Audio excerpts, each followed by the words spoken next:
አስኳል ድርሰት ሲድኒ ሸልደን ትርጉም ፋንታውን ኃይሌ ዮሴፍ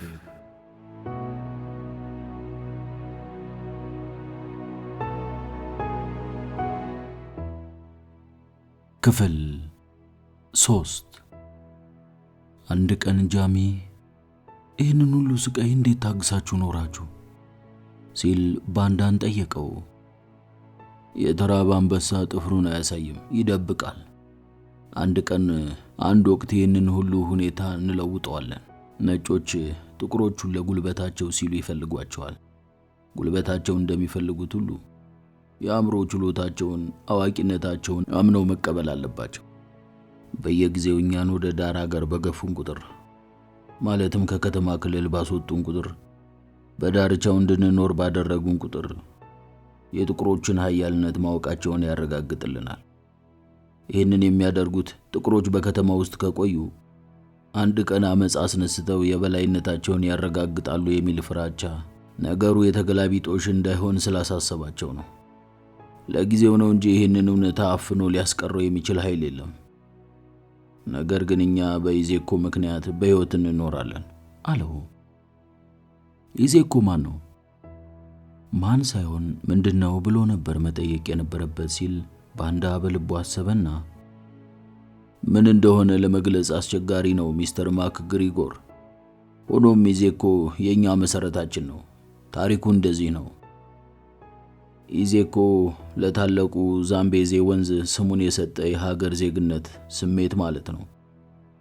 ከብዙ ትውልዶች በፊት የኔ ቅድመ አያቶች ከብቶቻቸውን እየነዱ ራቁታቸውን ዛምቤዚ ወንዝ ውስጥ ገቡ። ደካማ የሆኑት አባሎቻቸው በተራቡ አዞዎች ሲበሉና ውሃ ሲወስዳቸው፣ ጠንካራዎቹ ከወንዙ ውስጥ በሕይወት ለመውጣት ቻሉ። በኢዜኮ እምነት መሰረት አንድ ባንቱ ከሞተ ሌሎች ሰዎችን እንዳያስቸግር ቤተሰቡ ብቻውን ሐዘኑን ሊወጣ እንዲችል ጫካ ይገባል። ሐዘኑን ጨርሶ ከህብረተሰቡ ጋር ይቀላቀላል። የኢዜኮ እምነት ሁሉም ሰው እስከሆነ ድረስ ነጭ፣ ጥቁር ተብሎ የዚህ ጎሳ የዚህ ዘር በመባል መበላለጥ የለበትም። አንዱ ከሌላው አይበልጥም፣ በአንጻሩ ደግሞ አንዱ ከሌላው አያንስም የሚል ነበር። ካሁን በፊት ስለ ጆን ቴንጎ ቻባቡ ሰምተሃል? የሰውየውን ስም ሲጠራ በአድናቆትና አክብሮት በተሞላበት ሁኔታ ነበር። አልሰማውም። ትሰማለህ ሚስተር ማክግሪጎር፣ ትሰማለህ በማለት ባንዳ ቃል ገባለትና ወዲያው የወሬውን አርዕስት ለወጠው። ጃሚ ካሁን በፊት በባንዳ ላይ የነበረውን ዝቅተኛ አስተሳሰብ ወይንም ግምት ወዲያውኑ በመተው ባንዳን ያደንቀው ጀመር። በመጀመሪያ በሁለቱ መካከል ጥላቻ፣ መፈራራትና አለመተማመን ነበር። ጃሚ በራሱ ላይ እስከ ሞት የሚያደርስ ድብደባ በተፈጸመበት ወቅት በድብደባው ተካፋይ በነበረው ሆኖም በመጨረሻ ሕይወቱን ባተረፈው ሰው ላይ እምነት መጣል ጀምሯል። ባንዳም በበኩሉ የዕድሜ ልክ ጠላቶቹ ከሆኑት ነጮች መካከል በአንዱ ላይ እምነት መጣል ጀምሯል። ባንዳ ጃሚ ካሁን በፊት እንዳገኛቸው ጥቁሮች አይደለም፣ የተለየ ነበር። ልዩ የሆነውም በሌላ ሳይሆን የተማረ በመሆኑ ነው። የት ትምህርት ቤት ነው የተማርከው? በማለት ጃሚ ጠየቀው። ትምህርት ቤት ገብቼ አልተማርኩም። ከሕፃንነቴ ጀምሮ ስሰራ ነው የኖርኩት። አያቴ ነች ያስተማረችኝ። የሄደችና የደቡብ አፍሪካ ክልል ተወላጅ ለሆነ አንድ አስተማሪ ተቀጥራ ትሰራ ነበር። ማንበብና መጻፍ እርሱ ቤት ሆና ተማረችና እኔን ማንበብና መጻፍ አስተማረችኝ። በዚህ ረገድ የአያቴ ከፍተኛ ውለታ አለብኝ። ቅዳሜ ከሰዓት በኋላ ጀምሯ ዘቅዘቅ ስትል ወይንም ከሥራ በኋላ ነበር ጃሚ በታላቁ ናማኩዋላንድ ስለሚገኘው ስለ ናቢብ በረሃ ለመጀመሪያ ጊዜ የሰማው። ባንዳና ጃሚ ሚስጥር በሚያወሩበት መጋዘን ውስጥ ሆነው የባንዳ እናት የቀቀሉላቸው ምግብ መመገብ ጀመሩ። ሆኖም የተቀቀለው ጥቂት ስለነበር ሳህናቸው ወዲያው ባዶ ሆነ። ከዚያም ጃሚ አሮጌ ጆንያዎች ላይ በጀርባው ተንጋሎ ከተኛ በኋላ ባንዳን መጠየቅ ጀመረ። ከቫንደር መርዌ ጋር መጀመሪያ የተገናኛችሁት መቼ ነበር? እንቁ በሚወጣበት በናሚቢ በረሃ በመሰራበት ወቅት ነው የተገናኘነው። የማዕድኑን ስፍራ ከሁለት ሰዎች ጋር በሽርክነት ገዝቶት ነበር። የማዕድኑ ስፍራ ባለቤት ለመሆን የቻለው የማዕድን ቆፋሪዎችን ድርሻ በመስረቅ ሲሆን ከኔ ጋር የተዋወቅነው የማዕድን ስፍራውን ለመጎብኘት በመጣ ጊዜ ነበር። ቫንደር መርዌ ይህንን ያህል ከበርቴ ከሆነ ለምን በመደብሩ ውስጥ ታዲያ ይሰራል? መደብሩ አዳዲስና እንግዳ ማዕድን ቆፋሪዎች የሚያጠምድበትና የሚያጭበረብርበት ቦታው ነው። ማዕድን ቆፋሪዎችን ከመደብሩ ውጪ ወይንም ሌላ ቦታ እኮ አያገኛቸውም። እዚያ ሆኖ ነው ያጭበረበረ ከበርቴ ሊሆን የቻለው። ጃሚ ራሱም በቀላሉ እንዴት ሊታለል እንደቻለ አሰበ። በዚያን ጊዜ ሁሉን ሰው የሚያምን ትሁት ወጣት ልጅ ነበር።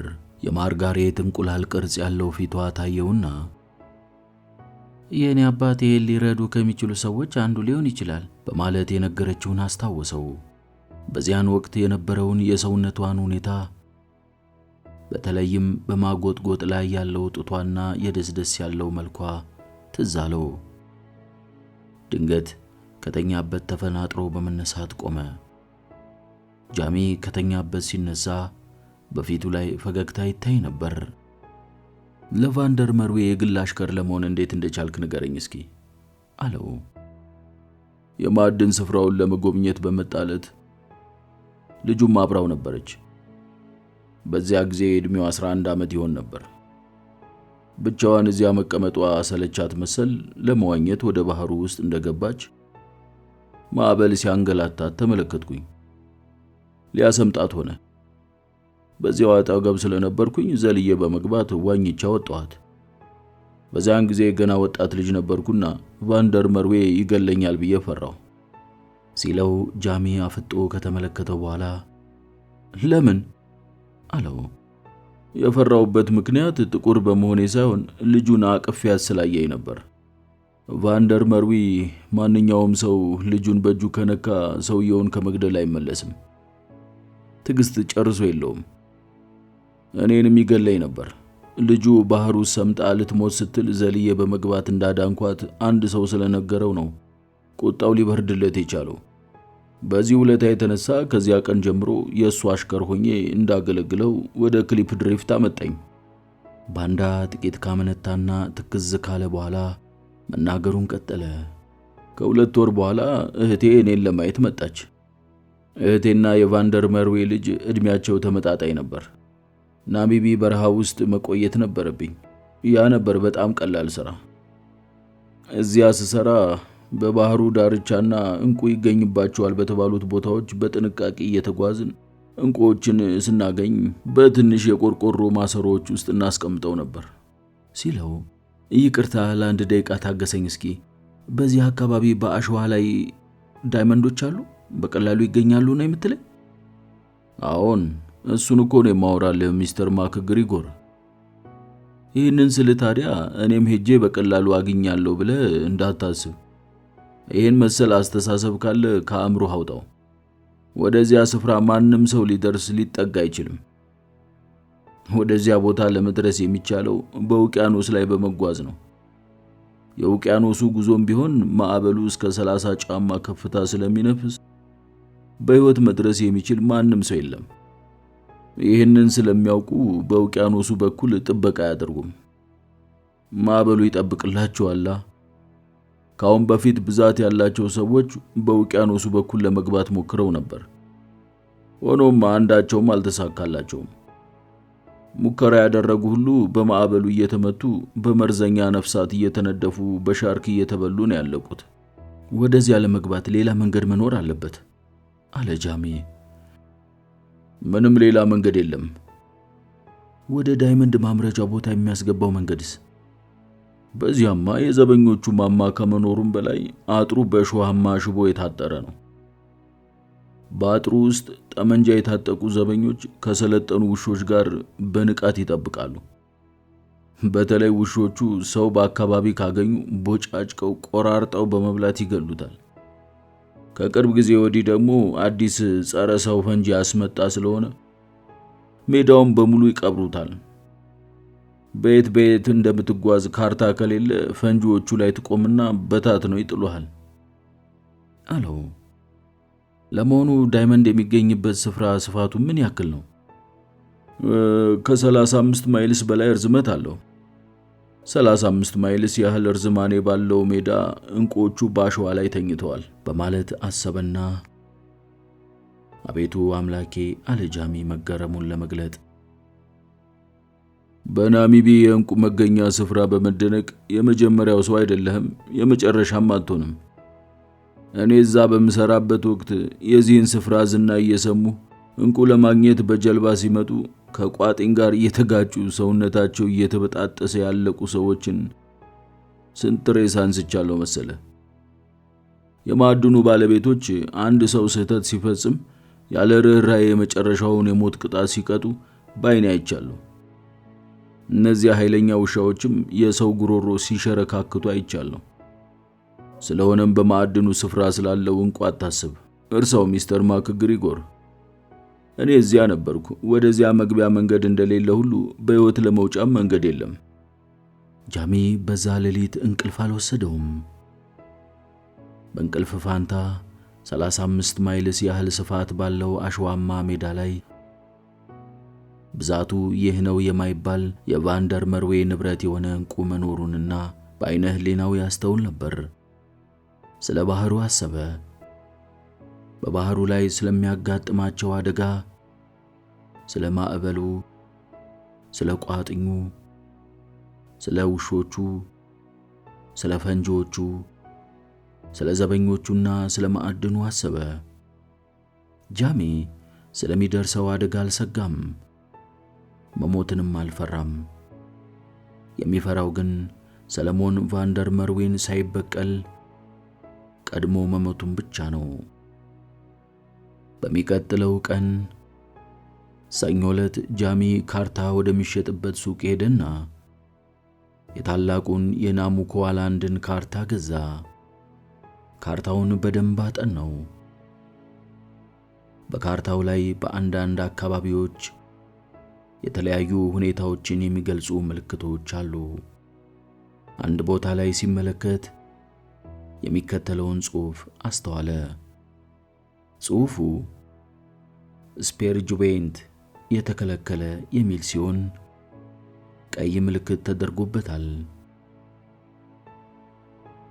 ጃሚ ጥቃቅኗን ቦታ ሳይቀር በካርታው ላይ ያለውን ሁሉ አንድ በአንድ ደጋግሞ በማየት አጠናው። ከአሁን በፊት በውቅያኖስ ላይ ተጉዘው ስላልተሳካላቸው ሰዎችም ለማወቅ ብዙ ካጣራና ሁኔታውን ካጤነ በኋላ ውሳኔ ላይ የደረሰበት ሐሳብ ውቅያኖሱ የማይጠበቀው በውስጡ ያሉት ቋጥኞች መርከቦችንና ጀልባዎችን እንደ ልብ ለማሳለፍ ምቹ ስላልሆኑ፣ በተለይ ማዕበል ሲነሳ ከቋጥኞቹ ጋር እየተጋጩ ስለሚሰባበሩ፣ ሰዎችም በባህሩ ስለሚሰጥሙ ነው የሚል ነበር። ጃሚ ይህንን ተወት በማድረግ በባህሩ በኩል ሳይሆን በመሬት ለመግባት ስላለው ሁኔታም ማሰብ ጀመረ። ባንዳ እንደነገረው ከሆነ ማዕድን የሚገኝበት ቦታ በሸዋማ ሽቦ ዙሪያውን የታጠረ ከመሆኑም በላይ 24 ሰዓት በታጠቁ ተዘዋዋሪ ዘበኞች ይጠበቃል። በመግቢያው በር በኩልም ዘበኞች በማማ ላይ ሆነው በንቃት ይጠብቃሉ። አንድ ሰው እንደምንም የማማውን ጥበቃ አልፎ ለመግባት ቢችል እንኳን የተቀበሩ ፈንጂዎችና ውሾች ያጋጥሙታል። በሚቀጥለው ቀን ጃሚ ባንዳን እንዳገኘው ፈንጂዎቹ የተቀበሩበትን ቦታ የሚያመለክት ካርታ አለን ያልከኝ ሲል ጠየቀው። በናሚቢ በረሃ ሱፐርቫይዘሮች የማዕድን ቆፋሪዎችን ለሥራ ወደሚያሰማሩበት ቦታ አድርሰው ለመመለስ ስለሚጠቀሙበት እነርሱ ብቻ ናቸው ያላቸው። ሰራተኞቹ ሁሉ በአንድ መስመር ተሰልፈው መሪውን በመከተል በጥንቃቄ ስለሚጓዙ አንድም ሰው በፈንጂ አይጎዳባቸውም። ባንዳ አይኑን በአንድ ቦታ ላይ ተክሎ በሐሳብ ተዋጠ። አንድ ቀን ለሥራ ስንሰማራ አጎቴ ከኔ ፊት ይጓዝ ነበር። ድንጋይ አደናቅፎት ፈንጂው ላይ ወደቀ። ፈንጂው በታትኖት ስለነበር ሬሳውን ወደ ቤተሰቦቹ ወስደን እንዲቀበር ለማድረግ ራሱ አልቻልንም። ጃሚ ይህንን ሲሰማ በኃይለኛ ፍርሃት ተውጦ ይንቀጠቀጥ ጀመር። ሚስተር ማክግሪጎር፣ በዚህ አካባቢ የአየር ላይ ለውጥ አለ። ሚስተር ማክግሪጎር፣ በናሚቢ እስካልኖርክ ድረስ በሌላ ቦታ ሚስ አታይም። የሚነሳውም ከውቅያኖስ ላይ ነው። በረሃውም በሙሉ እያቆራረጠ ይጓዝና ወደ ተራራው ይነፍሳል። እፊቱ ያገኘውን ሁሉ ጠራርጎ ድምጥማጡን ነው የሚያጠፋው። አንተ አንድ ጊዜ በሚስ ከተያዝክ መንቀሳቀስ አትችልም። በዚያን ጊዜ ፈንጂዎቹን ያሉበትን ቦታ የሚጠቁመውን ካርታ የያዝከው ሰው ብትሆን እንኳን ዋጋ የለውም። ምክንያቱም ወዴት እንደምትሄድ ፈጽሞ መለየት ስለማትችል ከማዕበሉ ሌላ የፈንጂ ሲሳይ ትሆናለህ። በዚያን ወቅት የአየር ነውጡ እስኪያልፍ ድረስ ሁሉም ሰው በጸጥታ ይቀመጣል። ምን ያህል ጊዜ ይወስዳል? አንዳንድ ጊዜ ጥቂት ሰዓታት፣ ሌላ ጊዜ ደግሞ ጥቂት ቀናት ይወስዳል። ለመሆኑ ፈንጂዎቹ የተጠመዱበትን ስፍራ የሚያመለክቱትን ካርታዎች አይታቸው ታውቃለህ? አይ፣ በጥብቅ ሚስጥር ስለሚጠበቁ አላየኋቸውም። ባንዳ የመጨነቅ ስሜት በፊቱ ላይ እየታየበት ነው። አሁንም እንደገና እነግርሃለሁ፣ ማንም ሰው ከዚህ ሁሉ አደጋ አንተ እንደምታስበው ሊያመልጥ አይችልም። ለምሳሌ አልፎ አልፎ በዚያ የሚሰሩ ሰዎች እንቁ ደብቀው ለማሳለፍ ሲሞክሩ ይያዛሉ። በተለይ ይህንን አይነት ድርጊት ለሚፈጽሙ ሰዎች መቅጫ የሚያገለግል ልዩ ዛፍ አለ። በዚያ ላይ ይሰቀላሉ። ይህም ሌሎች ሰዎች ከኩባንያው ለመስረቅ እንዳይሞክሩ ትምህርት ይሆናቸዋል። ጃሚ በሁሉም መንገድ የማይቻል መስሎ ታየው። ወደ ቫንደር መርዌ የእንቁ ስፍራ ለመግባት ቢችልም እንኳን ምንም አይነት መውጫ መንገድ እንደሌለ ተገነዘበ። ባንዳ የተናገረው ሁሉ ልክ ነው። ስለማያዋጣው ስለዚህ ማሰቡን መተው አለበት።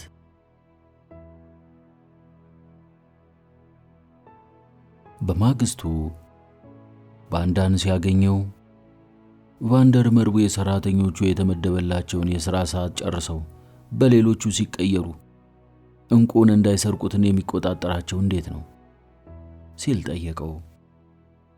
እያንዳንዱ ሰራተኛ በሚወጣበት ጊዜ በደንብ ይፈተሻል። አፈታተሹም በመጀመሪያ ልብሳቸው እንዲያወልቁ ይደረጋል። ከዚያ ከላይ እስከ ታች በሰውነታቸው ላይ ያለውን ቆዳ ሁሉ አንድ በአንድ ይፈትሻሉ። በእግራቸው ላይ ያለውን ስጋ በመብጣት በዚያ ውስጥ እንቁ ደብቀው ለማውጣት የሚሞክሩ ሰዎችን አይቻለሁ። አንዳንዶቹ የመንጋጋ ጥርሳቸውን በመወርወር እንቁ በዚያ አጣብቀው ለማስቀረት ይሞክራሉ። አንተ የምታስባቸውን ዘዴዎች በሙሉ ሞክረዋቸዋል ካለው በኋላ ወደ ጃሚ እየተመለከተ በሕይወት ለመኖር የምትፈልግ ከሆነ አሁንም ዳይመንድ ስለሚገኝበት ቦታ የምታስበውን ሁሉ ከአእምሮህ ማውጣት አለብህ በማለት መከረው። ጃሚ ምክሩን በመጠቀም ለጥቂት ጊዜ ሐሳቡን ለመርሳት ሞከረ። ሆኖም ሐሳቡ ተመልሶ እየመጣ ያስቸግረው ጀመር። የቫንደር መርዌ እንቁዎች በአሸዋ ላይ ተተረፍርፈው ይጠብቃሉ። የሚጠብቁትም እኔን ነው በማለት አሰበ። በዚያን ዕለት ምሽት መፍትሄ የመጣለት ቢሆንም ባንዳን እስከሚያገኘው ድረስ በትዕግስት መጠበቅ እንዳለበት ተገነዘበ። ባንዳን ሲያገኘው እስኪ እንቁ ወደሚገኝበት ስፍራ ለመድረስ ስለሞከሩት ጀልባዎች አስረዳኝ። እንዴት አይነት ናቸው? ስለነሱ የምታስታውሰውን ሁሉ ንገረኝ ሲለው አንተ ልታስበውና ልትገምታቸው የምትችላቸው ሁሉንም አይነት ጀልባዎች ናቸው። ለምሳሌ በነፋስ ኃይል የሚጓዙ ጀልባዎች፣ ባለሞተር ትናንሽና ትላልቅ ጀልባዎች፣ በአራት ሰዎች ቀዛፊነት የሚጓዙ ጀልባዎች ሳይቀሩ በአጠቃላይ ምን ልበልህ ያልተሞከረ የለም። እኔ እዚያ በሰራሁበት ወቅት ከ6 ጊዜ በላይ ተሞክሯል። ሆኖም ሁሉም በማዕበል እየተመቱ ከቋጥኞቹ ጋር እየተጋጩና እንክትክታቸው እየወጣ ሰዎችም ባህሩ ውስጥ ሰምጠው መቅረታቸውን በዓይኔ ተመልክቻለሁ አለው። ጃሚ በረጅሙ ከተነፈሰ በኋላ እስካሁን በታንኳ ወደ ማዕድን ስፍራው በመጓዝ ለመግባት የሞከረ ሰው አለ በማለት ጠየቀው። ባንዳ ትኩር ብሎ ተመለከተውና በታንኳ በማለት እየተገረመ ጥያቄውን በጥያቄ መለሰ። አዎ ካለው በኋላ ንግግሩን በመቀጠል ጀልባዎቹ በቋጥኞቹ ሲመቱ በቀላሉ ስለሚሰነጠቁ ማዕድኑ ቦታ ላይ በሰላም የደረሰ የለም። ሆኖም በታንኳ በቋጥኞቹ ላይ ተንሸራቶ ማለፍ፣ ማዕድኑ ስፍራ ዳር መድረስና በተመሳሳይ ሁኔታ መመለስ ይቻላል አለ ጃሚ። ባንዳ ለመናገር ሲሞክር ካሁን ቀደም አነጋገሩ የተለየ ሁኔታ እንዳለ በድምፁ ላይ ያስታውቅ ነበር። እንደምታውቀው ሚስተር ማክግሪጎር፣ ምናልባት አንተ ስለዚያ ስፍራ አንድ ሐሳብ ሊኖር ይችላልና ብሎ ንግግሩን አቋርጦ ሁኔታውን የጀመሩት እንደ ጨዋታ እንደ ቀልድ ነበር። ጥረታቸው ሊፈታ ወይንም ሊቃለል የማይችል የሚመስለውን ውስብስብ ችግር እንቆቅልሹን ለመፍታት የሚያስችል ነበር። ብዙ ውጣ ውረድንና መስዋዕትነትን የሚጠይቅ ቢሆንም ጃሚና ባንዳ ስለ ሁኔታው በስፋት በተወያዩ ቁጥር ፍላጎታቸው ይበልጥ እየጨመረና ጉጉት እያደረባቸው ሄደ። ይህም ሊሆን የቻለው ለመሄድ ወዳቀዱበት ቦታ እንደምንም ከደረሱ ዳይመንዶቹ በአሸዋ ላይ የሚገኙ ስለሆነ አንስቶ ለማምጣት ቀላል ነው። እቅዳቸውን በተግባር ለመተርጎም አሁን የሚያስፈልጋቸው እዚያ የሚደርሱበትን መጓጓዣ ማዘጋጀት፣ ከዚያም ማንም ሰው ሳያውቅ ሳያያቸው ሌሊት መጓዝና ተደብቀው መግባት ነው። በባህሩ በኩል በተለይ ዘበኞች በማይጠብቁበት አካባቢ ፈንጂ ያልተቀበረ መሆኑንና ዘበኞቹና ፈንጂዎቹ የሚገኙት ከባህሩ ርቀው በአሸዋማው ሜዳ ላይ መሆኑን ሁለቱም አጢነዋል። በሰላም የሚደርሱ ከሆነ ጃሚና ባንዳ በቀላሉ ገብተው ያለምንም ችግር ሜዳውን አስሰው ዳይመንድ መሸከም የሚችሉትን ያህል አፍሰው እንደሚመለሱ ገመቱ። የቫንደር መርዊን እንቁ ሰብስበን ኪሳችን ውስጥ ከሞላን በኋላ ሌሊቱ ከመንጋቱ በፊት ጨለማን ተገን በማድረግ ማንም ሰው ሳያየን እንወጣለን አለ ጃሚ። እንዴት አድርገን እንወጣለን በማለት ባንዳ ጠየቀው። በገባንበት ሁኔታ እንወጣለን። ከዚያ ታንኳችንን እየቀዘፍን እንቁዎችን ይዘን በሰላም ወደ ቤታችን እንመለሳለን አለው። በጃሚ አሳማኝ ነጥቦች የተነሳ ባንዳ ያቀርባቸው የነበሩ ችግሮች በመወገድ ላይ ናቸው። ባንዳ ካሁን በፊት የተፈጸሙትን በማሰብና የሚከተለውን አደጋ ከወዲሁ በመገመት ጃሚ ያቀረበውን ዕቅድ እንዲሰረዝ ለማድረግ የተለያዩ ሐሳቦችን በማቅረብ ቢቃወመውም ጃሚ ለጥያቄዎቹ መልስ በመስጠት ዕቅዳቸውን በተግባር ለመተርጎም እንዲችሉ በጉዞአቸው ላይ ብቻ እንዲያተኩሩ ለማድረግ ቻለ። ዕቅዳችን በተግባር ይተረጎማል። በጣም አስደሳቹ ደግሞ ለመስራት ያሰብነው ነገር በጣም ቀላልና ምንም የገንዘብ ወጪ ሳይጠይቀን የምንሰራው ስለሆነ ተግባራዊ እናደርገዋለን። ስራው ይኸውልህ፣ ዕቅዳችን የሚጠይቀን የመንፈስ ጥንካሬ ብቻ ነው እና ደግሞ ቆራጥነት። ከሁሉም ይበልጥ እንቁዎችን ለማስቀመጫ የምንገለገልባቸው 2 ትልልቅ ቦርሳዎች ያስፈልጉናል አለ ጃሚ። ዕቅዱን ለመፈጸም የሚያሳየው ጥረት፣ ፍላጎት የሌላውንም ሰው ሐሳቡን የሚያስለውጥና ተባባሪ ሁን፣ አብረኸው ሥራ፣ አብረኸው ተጓዝ የሚያሰኝ ነበር። ባንዳ በሐሳቡ መስማማቱንና በደስታ መቀበሉን ለመግለጽ ፈገግ አለ። በል ሁለቱም ቦርሳዎችን መስራት እንጀምር አለው።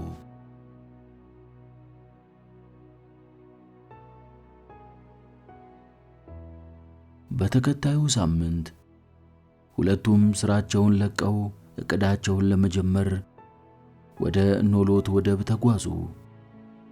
ወደቡ ያለባት መንደር የምትገኘው ጃሚና ባንዳ ለመጓዝ ካሰቡበት የማዕድን ስፍራ 40 ማይልስ ርቀት ላይ በስተደቡብ ነው።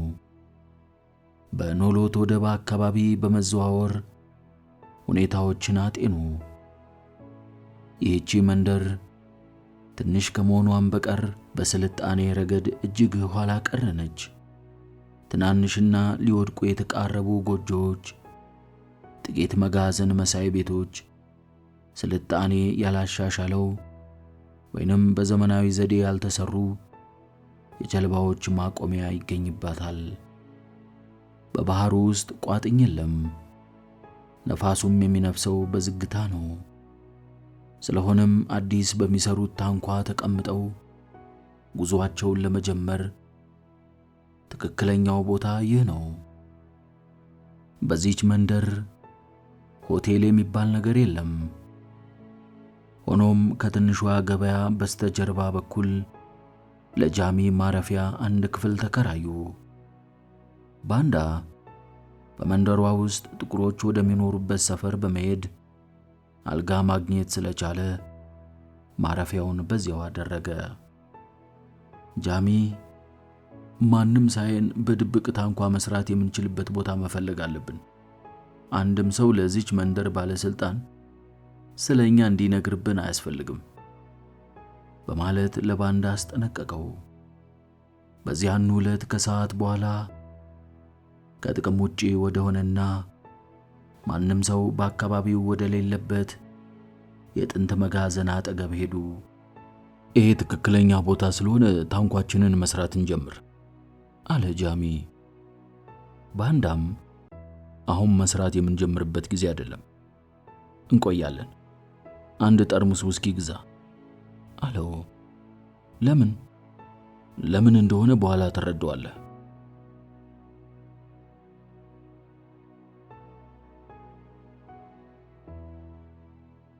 በተከታዩ ቀን ጠዋት ላይ የመንደሩ የፖሊስ አዛዥ ጃሚን ለማየት መጣ።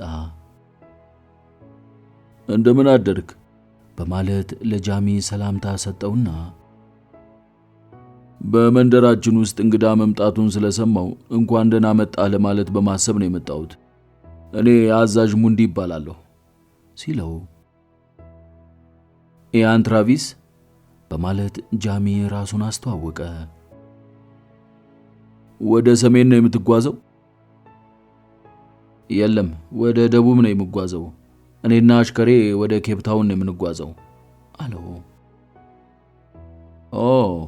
አንድ ጊዜ እኔ ኬፕ ታውን ነበርኩኝ። በጣም ሰፊ፣ እጅግ ጩኸትና ረብሻ የበዛበት ከተማ ነው አለ የፖሊሶቹ አዛዥ። ትክክል ነህ። ውስኪ ብጋብዝህ ፈቃደኛ ነህ አዛዥ? አዛዥ ሙንዲ በስራ ሰዓት ፈጽሞ መጠጥ ጠጥቼ አላውቅም ካለ በኋላ ይህንን በመሰለ መጠጥ ላይ እንኳን የተለየ አስተያየት አለኝ በማለት አቅማማ። ባንዳ መጠጡ ይገዛ ብሎ በቅድሚያ እንዴት አሰበ በማለት ጃሚ በውስጡ እየተገረመ ሙሉ ጠርሙስ ውስኪ ያመጣና በብርጭቆ ቀድቶ ለፖሊሱ አዛዥ ሰጠው። አመሰግናለሁ ሚስተር ትራቪስ። አንተስ የምትጠጣው የታለ ታዲያ? ይቅርታ በመጠየቅ አይ እኔ አልጠጣም፣ የወባ በሽታ አለብኝ። ወደ ኬፕ ታውን የሚሄደው ይህንኑ በሽታዬን ለመታከም ነው። ከመታመሜ የተነሳ መጓዝ ስለተሳነኝ እስኪሻለኝ ድረስ ጥቂት ቀናት ረፍት ለማድረግ እዚህ ቆያለሁ። አዛዥ ሙንዲ ጃሚን በደንብ ካስተዋለው በኋላ ጤናማ ሰው ነው የምትመስለው ግን ህመሙ ሲነሳብህ ወይንም ወባ ማንቀጥቀጥ ስትጀምር ወደ እኔ ዘንድ እንድትመጣ አለው። ያዛዡ ብርጭቆ ባዶ መሆኑን ጃሚ አየና ሞላለት። አመሰግናለሁ ካለው በኋላ ሁለተኛ ጊዜ የተቀዳለትን በአንድ ትንፋሽ ጨልጦ ቆመ። በዚህ በኩል መምጣቴ ጥሩ አጋጣሚ ነው ካለው በኋላ አንተና አብሮ ያለው ሰው በአንድ ወይም በሁለት ቀናት ውስጥ ከዚህ እንሄዳለን ያልከኝ በማለት ጠየቀው። እንደተሻለኝ ጥንካሬ እንደተሰማኝ ወዲያውኑ እንሄዳለን። ዓርብ ዕለት ተመልሼ መጥቻ ያያችኋለሁ አለና አዛዥ ሙንዲ ወጥቶ ሄደ።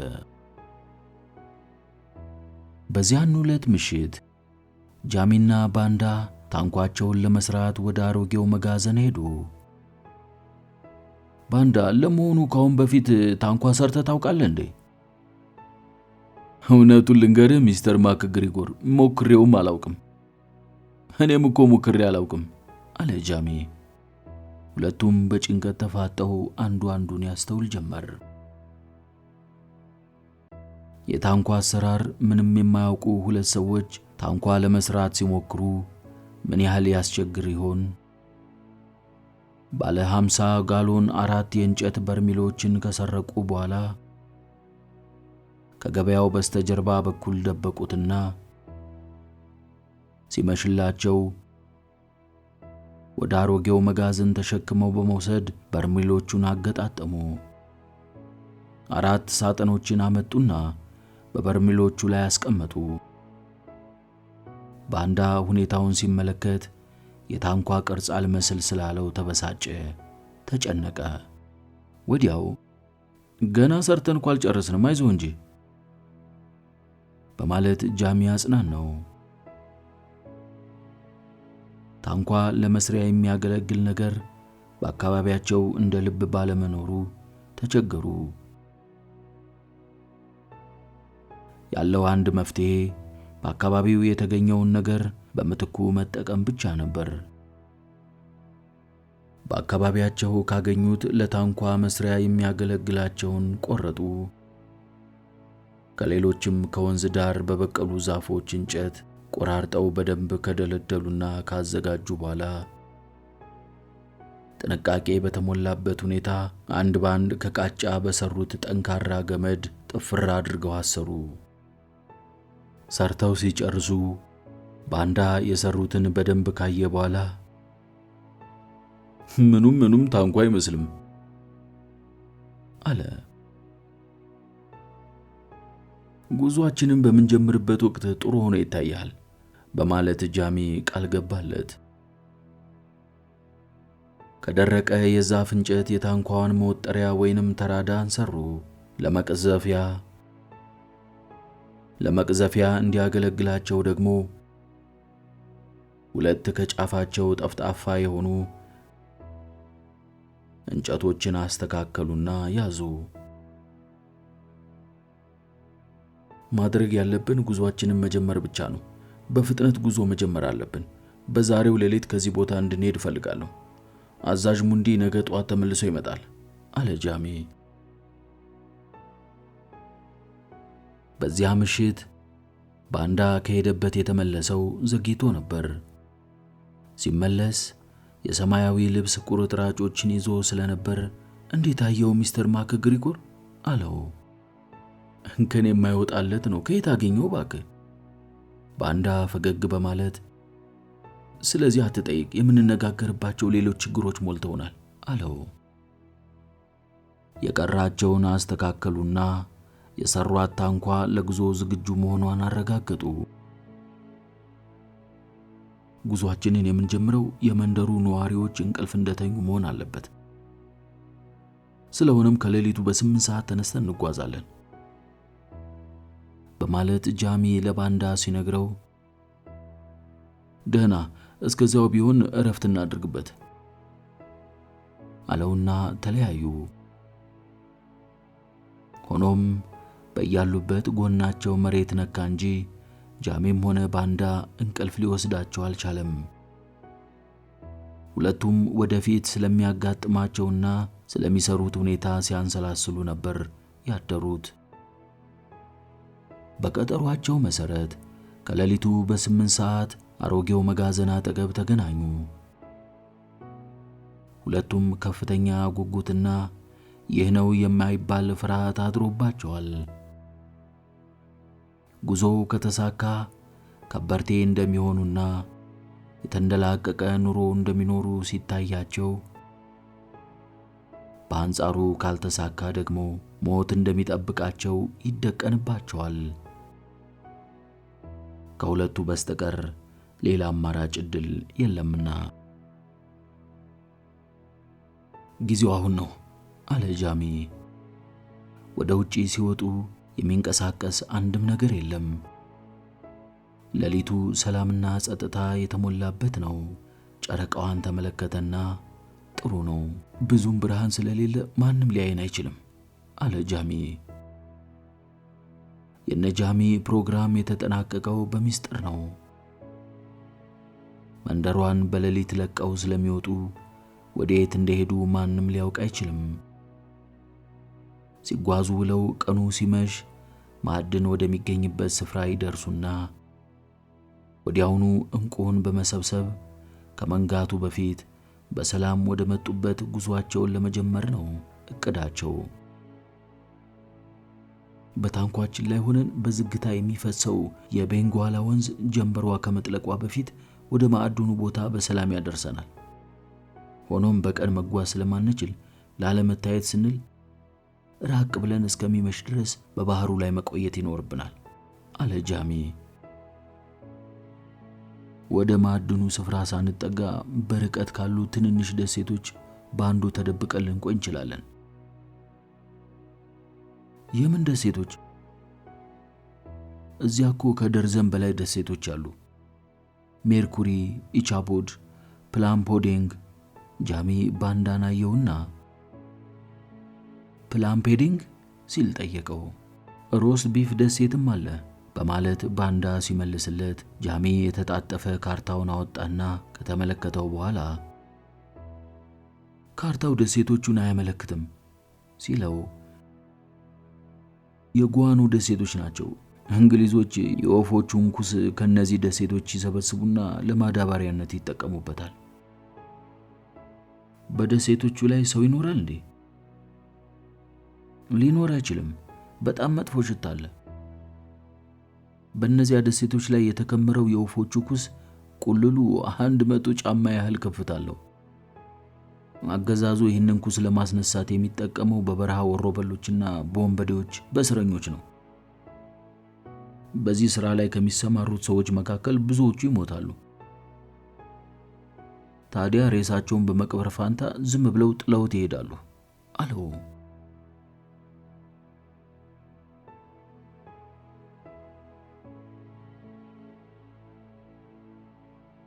ሁለቱም በጸጥታ ሲሰሩ ቆይተው የአሮጌውን መጋዘን በር በመክፈት ታንኳን ከቤት ለማውጣት ሞከሩ። ለአበላብ እስከሚሆኑ ድረስ ለማውጣት ጥረት ቢያደርጉም በጣም ከባድ ከመሆኑ የተነሳ ካለበት ንቅንቅ አላለላቸውም። እዚሁ ቆይ አለና ባንዳ እየሮጠ ሄደ። ከግማሽ ሰዓት በኋላ ጉማጅ እንጨት ይዞ መጣ። ከዚያም እኔ በአንድ በኩል ወደ ላይ ሳነሳለህ፣ አንተ እንጨቱን ከስር ታስገባዋለህ አለው። ጃሚ በባንዳ ጠንካራነት በተለይም አንድ ጥቁር በአንድ ወገን ያለውን ከባድ የታንኳ ክፍል ብቻውን በማንሳቱ እጅግ እየተገረመ ሲያነሳለት በፍጥነት እንደነገረው አደረገ። ለሁለቱ ነው የታንኳዋን የኋላ ክፍል አንስተው ሲገፏት ወደፊት ትንሸራተትላቸዋለች። እንጨቱ በኋላ በኩል ሲወጣ እንደገና ከፊት እያደረጉ በተደጋጋሚ ተመሳሳይ ሁኔታ በመጠቀም ታንኳዋን ወደፊት ያጓጉዟት ጀመር። ስራው እጅግ ከፍተኛ ጥረትንና ትዕግስትን የሚጠይቅ ነበር። ከስራው አድካሚነት የተነሳም በላብ ተዘፈቁ። በመጨረሻ ባህሩ ዳር ለመድረስ የወሰደባቸው ጊዜ ጃሚ ከገመተው በጣም ረጅም ጊዜ ነበር። ሌሊቱ ሊነጋ ተቃርቧል። የመንደሩ ነዋሪዎች ከእንቅልፋቸው ተነስተው እንዳያዩዋቸውና ምን እንደሚሰሩ ሪፖርት እንዳያደርጉባቸው ከመንጋቱ በፊት ከዚህ አካባቢ በፍጥነት መሄድ ነበረባቸው። ይህንን ለማድረግ ጃሚ እንፍጠን አለ። በታንኳ ላይ ሊታሰሩና ሊስተካከሉ የሚገባቸውን በደንብ አዘጋጁ። ጃሚ አንድ ነገር እንደረሳ ሰው ቅር የሚያሰኝ ነገር ተሰማው። የሚያስበውን ነገር ምን እንደሆነ ፈጥኖ አስታወሰ። ጮክ ብሎ ሳቀ። ባንዳ በመገረም ሲመለከተው ቆየና ምን የሚያስቅ ነገር አገኘ አለው። ካሁን በፊት እንቁ ፍለጋ ለመሄድ ስነሳ ከአንድ ቶን ያህል ክብደት ያለው ዕቃ ነበረኝ። ዛሬ ያያዝኩት ግን አምፓስ ብቻ ነው። ቀላል ዕቃ ይመስላል አለው። ባንዳ በለሆሳስ ዕቃ በብዛት አለመያዛችን ችግር ያስከትልብናል ብዬ አልገምትም ሚስተር ማክግሪጎር በማለት መለሰለት። እኔን ጃሚ እያልክ መጥራት የምትጀምርበት ጊዜ አሁን ነው ጓዴ አለው። ባንዳም በእርግጥ ከሩቅ አገር የመጣ ሰው ነህ በማለት አሰበ። ከዚያም ራሱን ባድናቆት ነቀነቀና በትክክል ስሙን ለመጥራት በምላሱና በከንፈሩ ደጋግሞ ከሞከረው በኋላ ጮክ ብሎ ጃሚ አለ። እንሂድና እነዚያን እንቁዎች እናገኝ አለ ጃሚ። ታንኳቸውን በአሸዋው ላይ የገፉ ወደ ባህሩ ውስጥ ጨመሩና ሁለቱም ተሳፍረው እየቀዘፉ ለመጓዝ ተዘጋጁ። ትክክለኛ አቅጣጫቸውን ይዘው ለመጓዝ ጥቂት ደቂቃዎች ወሰደባቸው። የሰሜን አቅጣጫን በመያዝ ጉዟቸውን ቀጠሉ። በዚያን ጊዜ ሌሊቱ ነግቶ ስለነበር የመንደሩ ሰዎች ከእንቅልፋቸው በመነሳት ላይ ቢሆኑም እነጃሚ ቀድመው ከመንደሩ አካባቢ ስለሄዱ አላዩአቸውም ነበር። ጃሚ እንዳሰብነው ፈጸምነው ሲል ባንዳ ራሱን በመነቅነቅ ገና አልተጠናቀቀም ጃሚ አለው። አሁንም ጉዟቸውን ወደ ሰሜን በመቀጠል የአሌክሳንደር የባህር ሰላጤንና የኦሬንጅ ወንዝን አቋርጠው አለፉ። ወደ መኖሪያቸው ከሚጓዙ ከአንገተ ረጅም የባህር ላይ ወፎችና አስደሳችና የተለያዩ ቀለም ካላቸው ፍላሚንጎች በስተቀር አንድም ሕይወት ያለው ነገር አላጋጠማቸውም። በታንኳቸው ላይ በቆርቆሮ የታሸጉ ስጋዎች፣ ሩዝና አትክልት እንዲሁም 2 ኮዳ ውሃ ጭነዋል። መንፈሳቸው ስላልተረጋጋ የያዙትን ምግብ መመገብ አላሰኛቸውም። ሐሳባቸው ሁሉ ስለ ጉዞውና ወደፊት ስለሚያጋጥማቸው ነገር ነበር። ጃሚ ወደፊት ስለሚያጋጥማቸው አደጋ ብዙም አልተጨነቀም። ባንዳ ግን ካሁን በፊት እዚያው ነበረና ሁኔታውን ጠንቅቆ ስለሚያውቅ ከጭንቀት ራሱን ሊያገል አልቻለም። እነዚያን ጠመንጃ የታጠቁ ጨካኝ ዘመኞች ውሾቹን፣ የተቀበሩትን ፈንጂዎችና የሚያደርሱትን ጉዳት በጸጸት አስታወሰ። ይህንን እብድ እንኳን የማይሞክረውን አደገኛ ሥራ ተባባሪ ሆኜ ለመስራት ምን አሳሰበኝ? እንዴትስ ፈቃደኛ ሆንኩ? በማለት በፈጸመውና በመፈጸም ላይ ባለው ድርጊት ራሱ በራሱ ተደነቀ። ወደ ስኮትላንዱ ሰው ተመለከተና ትልቁ ሞኙ ደግሞ እርሱ ነው። እኔ በሞት የምሞተው ለሕፃኗ እህቴ ስል ነው። እርሱ ለማንና ለምን ሲል ነው የሚሞተው? በማለት አሰበ። ቀትር ላይ ሻርክ በመባል የሚታወቁ 6 ትልልቅ ዓሳዎች ወጡባቸው። ሰው የሚበሉ አሳዎች ናቸው አለ ባንዳ። ጃሚም ወደ እነርሱ መጠጋታቸውን አስተዋልና ምን ማድረግ አለብን አለው። ባንዳ በእውነቱ ጃሚ እነኚህን የመሰሉ ፍጥረቶች ስመለከት ዛሬ የመጀመሪያ ጊዜ ነው በማለት መፍትሄውን ሳይሆን መገረሙን ገለጸለት። አንዱ ሻርክ በጀርባው ታንኳዋን ከኋላ በኩል ሲገፋት ልትገለበጥ ደረሰች። ሁለቱም የመርከቡን ተራዳ አንቀው በመያዝ ሚዛኗን ለማስጠበቅ በመቻላቸው ከመገልበጥ ዳኑ። ጃሚ መቅዘፊያውን አንስቶ ሻርኩን ለመግፋት ሞከረ። ወዲያው መቅዘፊያው ለሁለት ተሰነጠቀ። ሻርኮቹ ታንኳዋን ከበቧት። በትልልቅ ሰውነታቸው ትንሿን ታንኳ በመጠጋት ዙሪያዋን ይታከኳት ጀመር። እያንዳንዳቸው በገፏት ነካ ባደረጓት ቁጥር በአደገኛ ሁኔታ ወደ አንድ አቅጣጫ ታዘነብላለች። እኛን ከማስጠማቸው በፊት ልናባራቸው ይገባል አለ ጃሚ። ማባረሩን እናባራቸው ግን በምናችን? ማባረሩን እናባራቸው ግን በምን? በማለት ባንዳ ጠየቀ። ስጋ የያዘውን ቆርቆሮ ስጠኝ አለው። ቀልህም መሆን አለበት። የቆርቆሮ ስጋ እነርሱን አያጠግባቸውም እኮ የሚፈልጉት እኛን ነው። በአንድ በኩል ታንኳ በድጋሚ ተንገጫገጨች።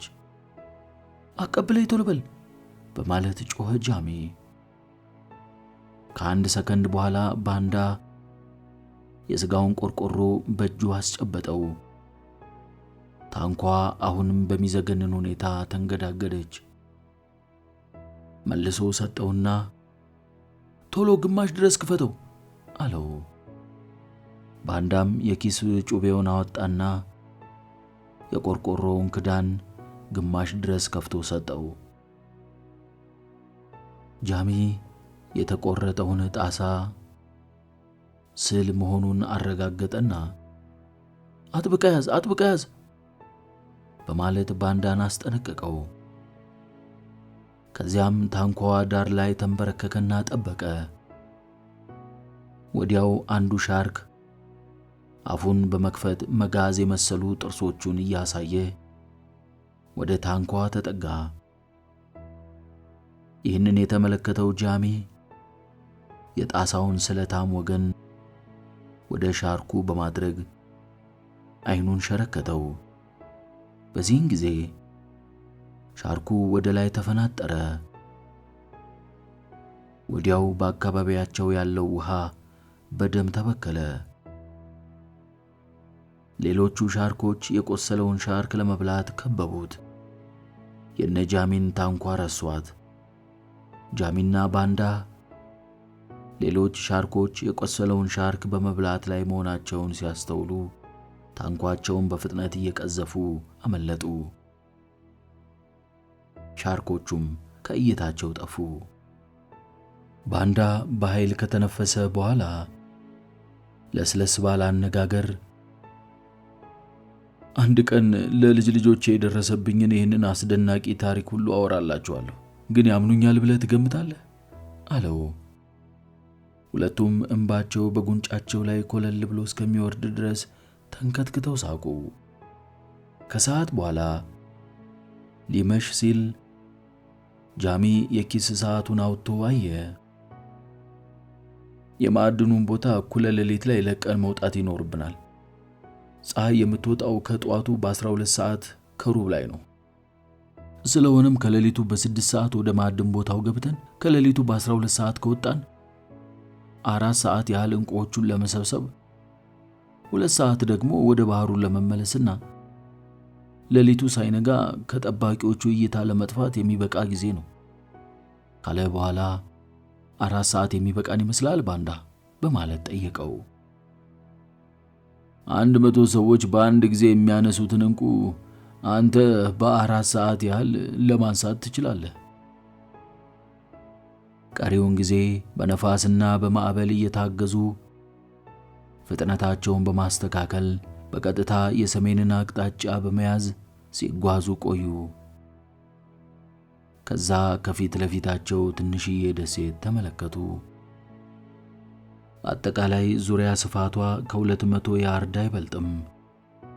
ወደ ደሴቲቱ በተጠጉ ቁጥር የአሞኒያ ሽታ እየጨመረ ሄደና ከመብዛቱ የተነሳ እንባቸውን አመጣው። በዚህን ጊዜ ጃሚ እዚህ አካባቢ ሰው ለምን እንደማይኖር ተረዳ። የአካባቢው ሽታ መጥፎና ኃይለኛ ቢሆንም እስከሚመሽ ድረስ ራሳቸውን ለመደበቅ አመቹ ቦታ ይህ ነው። ጃሚ የሚቀዝፍበትን አቅጣጫ አስተካክሎ ወደ ደሴቷ ዳር ለመድረስ ሲጓዙ ታንኳቸው ከቋጥኝ ጋር የተጋጨች ቢሆንም ለአደጋ አልዳረገቻቸውም። ባንዳ በፍጥነት ቀዘፋትና ወደ ዳር ደርሰው ሁለቱም በደሴቷ ላይ ወረዱ። ደሴቷ ቁጥራቸው እጅግ ብዙ በሆነ ልዩ ልዩ ወፎች ተሞልታለች። አየሩ ከባድና መጥፎ ሽታ ያለው በመሆኑም ለመተንፈስ አስቸጋሪ ነው። 6 እርምጃ ያህል በደሴቷ ላይ እንደተራመዱ መሬት ላይ በተቆለለው ጉዓኖ ምርጥ ማዳበሪያነት ከፍተኛ ዋጋ በሚያወጣው የወፎቹ ኩስ እስከ ጉልበታቸው መዋጥ ስለጀመሩ ወደ ታንኳችን እንመለስ አለ ጃሚ እያቃተተ። ባንዳ ምንም ቃል ሳይናገር ጃሚን ተከትሎት በማፈግፈግ ላይ እንዳሉ ብዛት ያላቸውና ፔሊካን በመባል የሚታወቁ የውሃ ላይ ወፎች ከመሬት ተነስተው በአንድነት ወደ ላይ ሲበሩ አስተዋሉ። አካባቢውን ሲመለከቱ የ3 ሰዎች ሬሳ ተዘርግቶ አዩ። ሰዎቹ ከሞቱ ምን ያህል ጊዜ እንደሆናቸው የሚገልጽ ነገር የለም። ሬሳቸው ደረቅ ነው። የሰዎቹ ሬሳ ያልበሰበሰው የአካባቢው አየር አሞኒያ የተቀላቀለበት ስለሆነ ነው። ጸጉራቸው ቀይ ሆኖ የሚያብረቀርቅ መልክ አለው።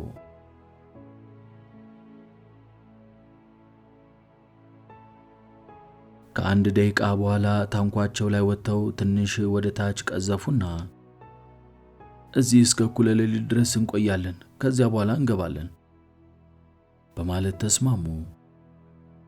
ሁለቱም በጸጥታ ተቀምጠው ወደፊት ስለሚያጋጥማቸው በየፊናቸው ያንሰላስላሉ። ፀሐይ ወደ መጥለቁ ተቃረበች። ጥቂት ቆይታ ስትጠልቅ አካባቢው ወዲያውኑ በጨለማ ብርድ ልብስ ተሸፈነ። ለ2 ተጨማሪ ሰዓቶች በዚያው ከቆዩ በኋላ ጃሚ መቅዘፍ ጀመረ።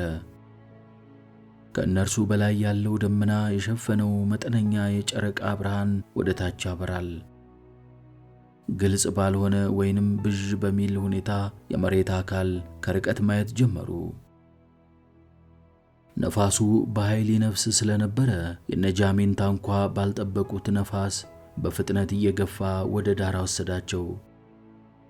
እዚያ ሲደርሱ በጣም ግዙፍ የሆነ ቋጥኝ ከርቀት አስተዋሉ።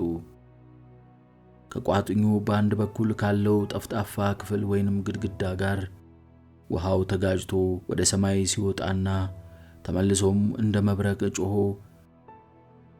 ባህሩ ላይ ወርዶ ሲበታተን ከርቀትም ቢሆን ድምጹን ለመስማትና ሁኔታውን ለማየት ይችላል። ሁኔታው በጣም አስፈሪ ስለነበር ጃሚ ስንጠጋ ምን ይመስል ይሆን አለ በመገረም። በባህሩ በኩል ያለው የማዕድን ስፍራ እንደማይጠበቅ እርግጠኛ ነህ ሲል በማንሾኳሾክ ባንዳን ጠየቀው። ባንዳ መልስ መስጠቱን ትቶ ወደ ቋጥኞቹ ያመለክት ጀመር። ፊት ለፊታቸው ወዳሉት ቋጥኞች የሚያመለክተው ለምን እንደሆነ ጃሚ ገብቶታል። በባህሩ ውስጥ ያሉት ቋጥኞች የሰው ልጆችን ለማጥፋት እስካሁን ከተሰሩት ሰው ሰራሽ ነገሮች የበለጡና አደገኞች ናቸው። የባህሩ ቋሚ ዘበኞች ናቸው። ፈጽሞ ከስራቸው አይዘናጉም፣ አይዝናኑም፣ አይተኙም። ወደ እነርሱ መጥተው ለመሞት ለመጥፋትና ከጥቅም ውጪ ለመሆን የሚፈልጉትን ሁሉ በትዕግስት ይጠብቃሉ። ጃሚ እኛ ልናታላቸው ነው፣ በላያቸው ላይ ቀዝፈን ልናልፍ ነው በማለት አሰበ። ታንኳ ረጅም ርቀት በሰላም ይዛቸው ተጓዘች። ቀሪውን ጉዞ የሚሸፍኑት በእርሷው ነው። ወደ ባህሩ ዳር በመጠጋት ላይ ቢሆኑም ማዕበል መምጣቱን የሚያረጋግጥ ሁኔታ ከሩቁ አስተዋሉ። ባንዳ የመርከቡን ተራዳ አጥብቆ እንደያዘ ነው። ባንዳ በጣም በፍጥነት እየተጓዝን ነው ሲል ጃሚ ምንም አንሆንም አታስብ፣ ወደ ቦታው በጣም ስንጠጋ አቀዛዘፌን ዝቅ የማድረግ ስለሆነ ፍጥነታችን ይቀንሳል። ከዚያም በቋጥኞቹ ላይ በቀላልና በደህና ሁኔታ እናልፋለን በማለት አጽናናው። የነፋሱና የማዕበሉ ግፊት እየጨመረ ስለመጣ ታንኳን ቋጥኞች ወዳሉበት ቦታ ይገፋት ጀመር። ጃሚ መቅዘፍ ሳይፈልግ በማዕበል እየተረዱ ቀሪውን ጉዞ ማጠናቀቅ እንደሚችሉ ፈጥኖ ገመተ። በአሁኑ ጊዜ ጃሚ የቅዝፈቱን ፍጥነት ቢቀንሰውም የጉዞአቸው ፍጥነት ግን አልቀነሰም። ታንኳ ሙሉ በሙሉ በታላቅ ማዕበል በመናወጥ ላይ ነች። ከቁጥጥራቸው ውጪ የሆነና ወደፊት እየተወረወረች ከአንዱ አቅጣጫ ወደ ሌላው መሄዱን ተያያዘችው። ታንኳ በኃይል ወዲያና ወዲህ ስለምትወዛወዝ ሕይወታቸውን ለማትረፍ ያላቸው አማራጭ እሷኑ በሁለት እጃቸው ጨምደው በመያዝ ብቻ ነው። ማዕበሉ ውሃውን በባህሩ ውስጥ ካለው ቋጥኝ ጋር ሲያላጋው ከኃይለኝነቱ የተነሳ ወደ ላይ ተነስቶ ተመልሶ ሲወርድ ከመሬት አዲስ የፈነዳ ጠበል ይመስል ነበር። የጉዞአቸው የመጨረሻ ግብ ወይንም ዓላማቸው የሚሳካውና አስተማማኝ የሚሆነው ታንኳቸውን በቋጥኞቹ ላይ በሰላም ለማሳለፍ የቻሉ እንደሆነ ነው። ምክንያቱም እንቁ የሚገኝበት ስፍራ ገብተው ከሰበሰቡ በኋላ ከአደጋው ለማምለጥም ሆነ ወደ መጡበት ለመመለስ የሚጠቀሙት በታንኳ ስለሆነ ነው። ታንኳን ካጡ የሚጠብቃቸው ሞት ነው። ሌላ አማራጭ የለም። አሁን በቋጥኙና በማዕበሉ ተረቱ። አስደንጋጭና አስፈሪ የሆነው ኃይለኛው ማዕበል ታንኳን በድንገት በኃይል ወደ ላይ ያነሳትና በቋጥኞቹ ላይ አሳረፋት። አጥብቀ ያዝ ባንዳ ያዝ በማለት ጃሚ ጮኸ። በመጨረሻም መስጠማችን ነው የሚል ቃል ተናገረ። ታላቁ ማዕበል ታንኳን ያነሳት ልክ አንድ የክብሪት እንጨት እንደማንሳት ያህል ሲሆን ነጃሚን ከነታንኳቸው በቋጥኞቹ ላይ ወደ ባህሩ ዳር ወሰዳቸው። ሕይወታቸውን ለማትረፍ ከኃይለኛው ማዕበል ጋር ታገሉ። ጃሚ ወደ ታች ሲመለከት እንደ አዲስ ምላጭ የሰላ ቋጥኝ መኖሩን አረጋገጠ። ታንኳ ጥቂት ቆይታ በዚያ ቋጢ ላይ ስታርፍ ከስር ከነበሩት በርሜሎች አንዱ ብትንትን ወጣ። ማዕበሉ ከወዲያ ወዲህ ሲያንገላታት ሌላው በርሜሉም ተቀደደ። ቀጥሎም ሌላው ከወዲያ ወዲህ የሚያንገላታው ማዕበል በየአቅጣጫው አግጦ ከሚጠብቀው ቋጥኝ ጋር ታንኳ እያጋጨች እንደ አሻንጉሊት ተጫወተባት። ወደ ኋላ ወደ ፊት ያንገላታታል። ከዚያም ወደ አየር ይወረውራታል። ጃሚና ባንዳ እግራቸው ስር ያሉት የታንኳ ቀጫጭን እንጨቶችን መሰነጣጠቅ መጀመራቸውን ተገነዘቡ። ጃሚ ዝለል ዝለል ዝለል በማለት ጮኸ። ከታንኳ ላይ ወደ ባህሩ ሲዘል ኃይለኛው ማዕበል ተቀበለውና ልክ በወንጭፍ እንደተወረወረ ድንጋይ አንስቶ በባህሩ ዳር ጣለው። በወደቀበት ቦታ ላይ ለማመን የሚያስቸግር አንድ ኃይለኛ ነገር ከመሬት ጋር አጣብቆ ያዘው። በዚያን ወቅት ስለተፈጸመው ሁኔታ ጃሚ የሚያውቀው ነገር የለም። ከቁጥጥር ውጪ ነበርና እርሱ ከማዕበሉ ጋር ተቀላቅሎ የማዕበሉ አካል ሆኖ ነበር። ማዕበሉ ከእርሱ በላይና ከእርሱ በታች እንዲሁም በእርሱ ሰውነት ውስጥ ነበር። ሰውነቱ ተጠምዟል። ሳምባው ከማበጡ የተነሳ ሊፈነዳ ደርሷል። ባህሩ ውስጥ መስመጤ ነው በማለት አሰበ። ሆኖም የጃሚ ሰውነት ባህሩ ዳር ከሚገኘው አሸዋማ መሬት ላይ ተጥሏል። እዚያ ተኝቶ ለመተንፈስና ሳምባውን በቀዝቃዛውና ባልተበከለው የባህር አየር ለመሙላት ይጥራል። ደረቱና እግሮቹ በአሸዋው ተፍቀዋል፣ ተላልጠዋል። ልብሶቹም ተበጫጭቀዋል። በቀስታ ብድግ አለና ባንዳን ለማግኘት አካባቢውን በዓይኑ አማተረ። ባንዳ ከ10 ያርድ ርቀት ላይ ሆኖ የባህሩን ውሃ ሲያስታውክ ተመለከተና እየተንገዳገደ እርሱ ወዳለበት ሄደ። ደህና ነው ወይ? ተርፋል? ሲል ጠየቀው። ባንዳ ራሱን ከነቀነቀ በኋላ እየተንቀጠቀጠ በኃይል ተነፈሰ። ጃሚን ቀና ብሎ አየውና መዋኘት አልችልም አለው። ጃሚ ባንዳን ደግፎ አቆመው። ሁለቱም የታንኳቸውን ሁኔታ ለማወቅ መፈለግ ጀመሩ። አንዳችም ምልክት ማግኘት አልቻሉም። በውቅያኖሱ ውስጥ ተበጣጥሳ ጠፍታለች። ማዕበሉ አውጥቶ የጣላቸው ቦታ የዕንቁ ማዕድን ያለበት ቦታ ነበርና ወደዚያው አመሩ። ገቡ። ነገር ግን አንድም መውጫ መንገድ የለም።